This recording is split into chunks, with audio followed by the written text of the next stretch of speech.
사법시험이 폐지되고 로스쿨이라는 제도가 생겼습니다. 벌써 18년이 됐는데요. 아직도 많은 사람들이 왜 공정한 시험인 사법시험이 폐지되고 로스쿨이라는 이상한 제도가 생겼을까에 대해서 의문을 품고 있습니다. 오늘은 사법시험과 비교했을 때 로스쿨 제도의 장점에 대해서 알아볼 텐데요. 첫 번째로는 로스쿨 제도가 바로 흑수저가 법조인이 되기에 더 용이한 제도라는 점입니다.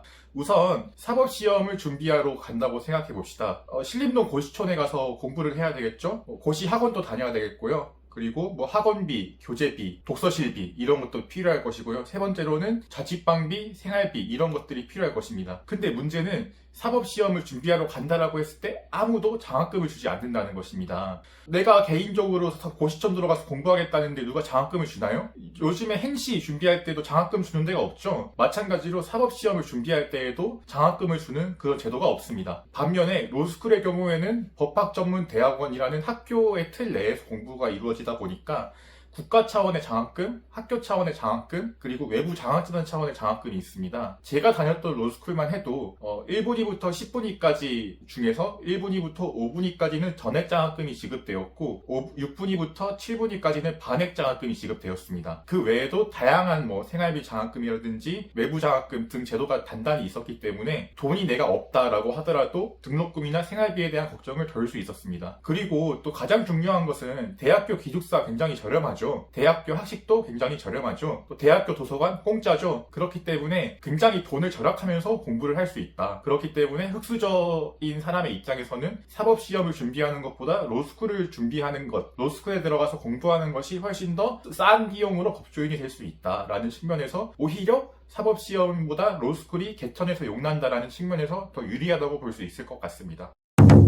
두 번째로 사법시험 시절에는 서울법대가 많은 것을 독점했습니다. 사법시험 합격자 중 절반 가까이 혹은 절반 이상이 서울법대 출신이었는데요. 이렇게 특정한 학교에서 사법시험 합격자를 독점한다는 것이 결국 무슨 문제가 생기냐?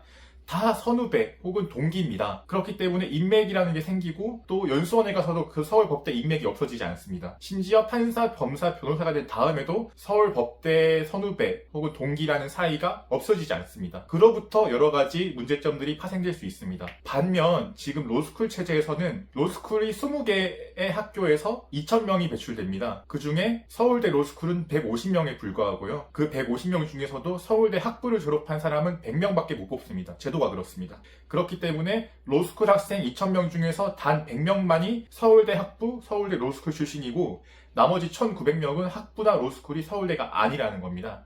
그렇기 때문에 지금은 서울대 로스쿨이 옛날 서울대 법대만큼의 그런 독점 효과를 누리지 못합니다. 그래서 더 다양한 사람들이, 다양한 출신들이 그렇게 법조계에 여러 가지 자리를 차지할 수 있다는 점에서 과거와 같은 서울 법대의 독점 현상이 완화되었다라는 점에서도 장점이 있겠습니다. 또 장점으로는 사법시험의 경우에는 사법연수원이라는 단일한 기관에서 법조인이 배출되었습니다. 그렇기 때문에 모든 판사, 검사, 변호사분들이 다 연수원, 선배, 후배, 동기 중에 하나라는 거죠. 연수원에서 이렇게 인맥이 만들어지고 이 판사 내 연수원 동기야, 이 판사 내 연수원 후배야 이런 식으로 하다 보면은 결국에는 그게 다 정관예우라는 안 좋은 그런 그림자의 다 바탕이 될 수 있다는 것입니다. 그런데 지금은 로스쿨 체제에서는 20개의 학교 안에서 법조인이 배출되기 때문에 과거의 사법연수원이라는 단일 기관에서 법조인이 배출되는 것과는 또 다른 효과가 있습니다. 다른 로스쿨 출신이면 남입니다, 남. 이 판사, 나랑 기수는 같은데, 변호사 시험 기수는 같은데, 나랑 다른 로스쿨이야 하면은, 사실 어떻게 정관예우를 하기가 어렵죠. 변호사 시험 기수가 같다고 해서 다 같은 기관 출신이 아니니까요. 그런 식으로 봤을 때, 전관예우를 약화시키는 점에서도 로스쿨 제도가 장점이 있다고 볼 수 있겠습니다.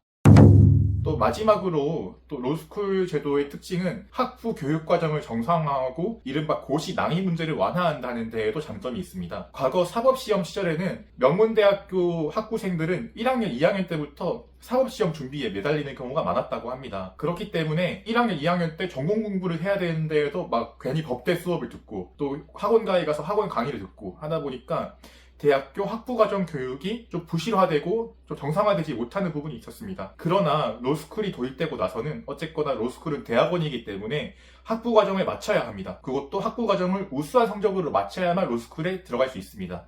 왜냐면은 학부 과정에서의 학점을 보기 때문입니다. 그래서 학부 과정에서의 교육이 조금 더 정상화되는 측면이 있다. 왜냐면은 내가 뭐 철학과든 국문학과든 뭐 정치외교학과든 간에 학교 수업을 일단 열심히 들어서 좋은 학점을 받아야만 로스쿨에 대학원으로서 진학할 수 있기 때문입니다.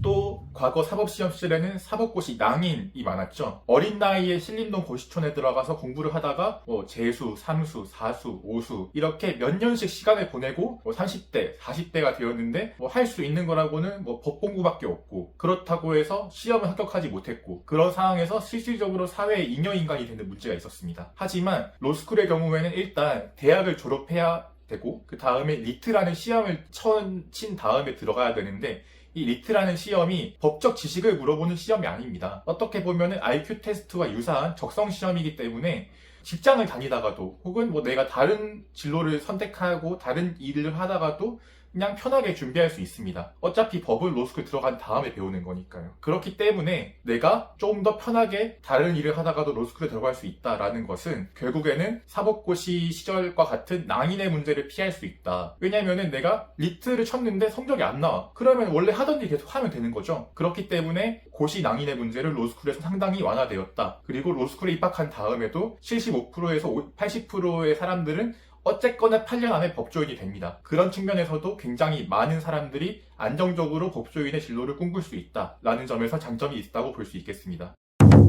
물론 로스쿨에 단점이 없는 것은 아닙니다. 흔히 말하는 오탈자의 진로 문제라든가 혹은 법조인이 너무 많이 배출됨으로 인해서 생기는 법조계의 서비스 품질의 저하라든지 혹은 학문으로서의 법학이 다소 좀 경시되고 있다라는 측면이라든지 이런 식으로 여러 가지 문제점이 있기는 합니다만, 그래도 이미 제도가 도입된 지 18년이 되었고 또 제도가 실질적으로 많이 안착되었고 안정적으로 운영이 되고 있습니다. 그렇기 때문에 예비 시험을 도입하자라는 식으로 로스쿨 제도를 흔들기보다는 이미 잘 정착된 제도이기 때문에 어떻게 잘 운영하고 단점을 보완할 것인가를 생각해야 될 때라고 생각합니다.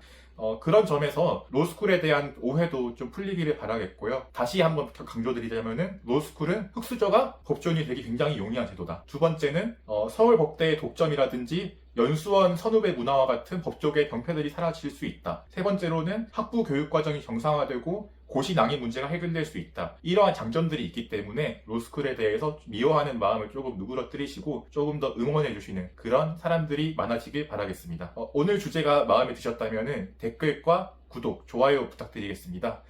그리고 댓글로 혹시 궁금한 주제 달아주시면 다음 주제에 반영하도록 하겠습니다. 지금까지 장재영 변호사였습니다. 감사합니다.